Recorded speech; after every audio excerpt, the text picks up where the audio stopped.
Hi guys, it's Chris at Cork and Crown back with another cider to try, but it's not a cider, it's a perry, and it's one we've had before, but it's one that was conditioning, so it wasn't sparkling. It was pretty much still.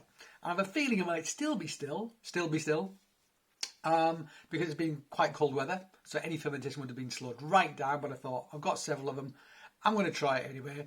I'm going to try it with the cheese. So even if it's not sparkling, we'll try it with the cheese. We'll talk about the cheese, talk a bit about the cider as well. It is from Monnow Valley, so Kevin at Monnow Valley, a man I respect very much, who knows a lot about perry and cider apples. A lot. So he's basically picking cider and perry apples, cider apples and perry pears all along the Monnow Valley, which is basically the river that forms the border between England and Wales.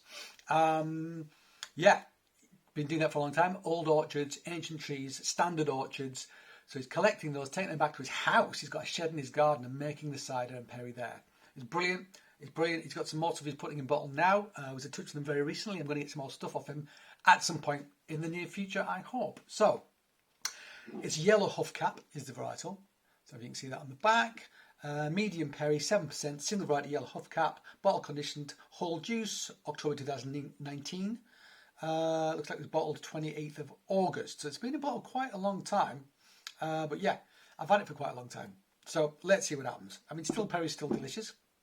So at worst, we'll have a delicious perry. Yellow Huffcap, ancient varietal, one of several Huffcaps. Henry Huffcap is the one that we probably have seen the most, certainly in these films that I've done. Henry Huffcap is the one that's most common, and we did one quite recently, in fact, relatively recently from, who was the last one we did? Ross and Y, there, Henry Huffcap. So yellow Huffcap, ancient, I think it's medium acid, lowish tannins, you know. So let's see what it's like. But what's the cheese, Chris? That's what we all want to know. Well, guys, the cheese is this one. There you go, look at that. That is a French cheese. It's from the Loire Valley. It's called Celsu-Cufi. So natural rind. It's got a wrinkly geotrichum rind on there. It's got ash on the outside. So it's got this grey sort of hue to it, this ghostly grey hue, which makes them look very beautiful. Very white inside. As mentioned many times in these films, goats and sheep convert beta carotene, which comes out of fresh sort of grass and so forth. They convert that to vitamin A, so it doesn't come out in their milk. So beta carotene is the stuff that makes carrots orange. So it comes out in them, doesn't come out in their milk because they converted a bit to vitamin A. They convert it to vitamin A, so their cheese is always very white like this. Whereas cows don't convert it, so their milk is more yellow in colour.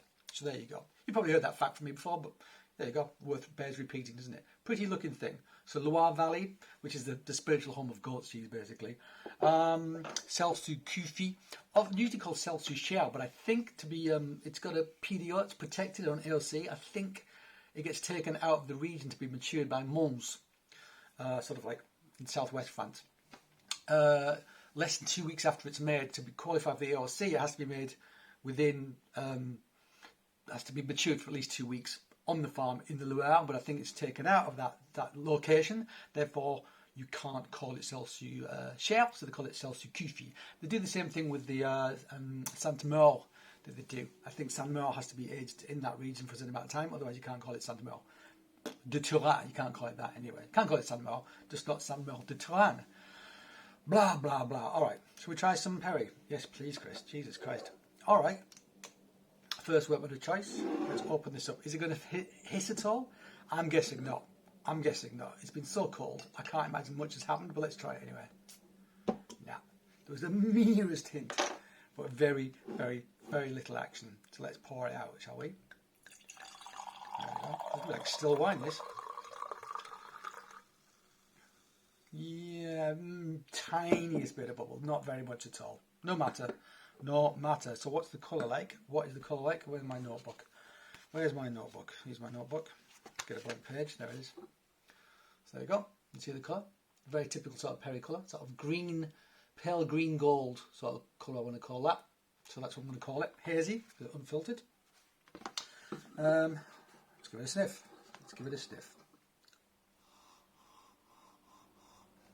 Actually, quite bold acidity on this. Kind of, it's like a very, very acid pear character, I think.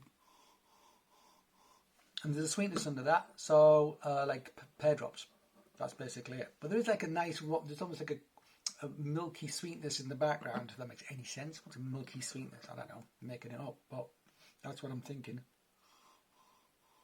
They're quite gentle, quite fresh, make my mouth water. Smells appetizing. Let's try it.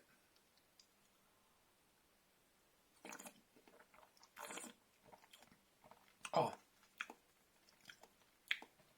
the merest hint of a spritz, just the merest hint. I tell you what, it makes all the difference. It makes all the difference. It is quite bold acidity, this actually. Really getting me here, like a citric acid, and I think there's quite a lot of citric acid in yellow Huffcap. Huffcap, what does that mean anyway? What's Huffcap about? Well, I think Huffcap make quite strong perries, and I think when people used to, going back a long time, people say if something huffs your cap, it's because you drink it and it's strong and makes your head swell and huffs your cap off your head. So Huffcap, that's where the term comes from. That's the etymology of it, if you like. Yeah, zippy acidity, tiny bit of spritz.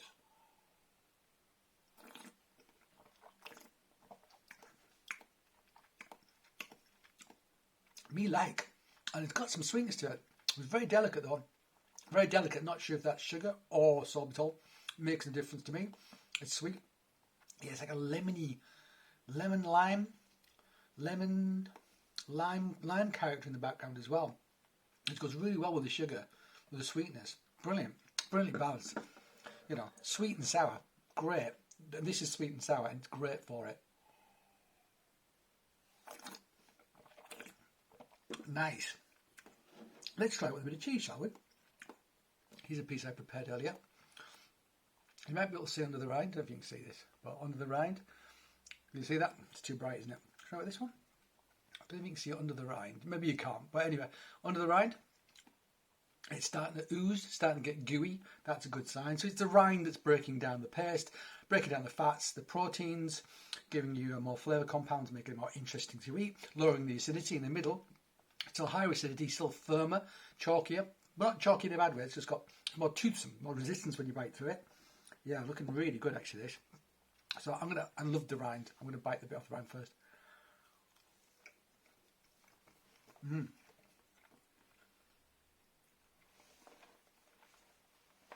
Buttery. It's got that goat character. Reasonable salt actually. I'm a salt fiend. I can take the salt. Not too salty, but reasonably salty. Reasonably salty. Compared to the last goat's cheese we had, what was it? With the Langue de Causse, I believe, and the Dorstone as well. This is closer to a Dorstone in terms of the salt levels. I still really like it. It's got that goat character. Goat character is kind of buttery, but it's like a mineral. It's got a mineral aspect to it. Goat's milk. So I really like. It's very hard to describe the flavour. A lot of people don't like goat's cheese because they think goat's cheese tastes soapy. Bad goat's cheese tastes soapy. It's a fault. If you have soapy goat's cheese, it's a fault. Do not assume that all goat's cheese tastes like that, because it shouldn't. It shouldn't be like eating, detergent. You know, great, buttery, caught in my mouth. Really good. God, really good. Acidity's great. Salt's great. The salt should go well with the sugar.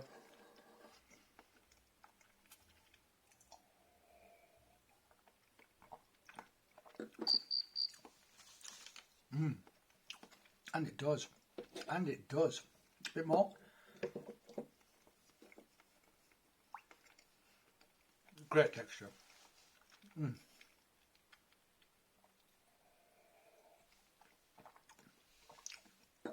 It's nice. It's nice. I almost feel though that's a medium. It's making the perry taste sweeter because of the salt. The salt's making it feel like it's sweeter than it did when I first drank it. The other thing it is, it's fatty. I think this is great, but I think because it's coating my palate so much with those fats, I want some bubbles to scrub those fats off my palate. That's not quite happening. These are both great, do not get me wrong, but I think if this was fully sparkling, it would work better as a pairing. I think it'd be slightly less sweet as well, which I think would make a better balance. Do not get me wrong, I mean very, very pernickety. I'm getting to eat and drink two fabulous things here. I mean, I got that, and I got that. What a lucky guy. What a lucky guy. But yeah, it's all about balance.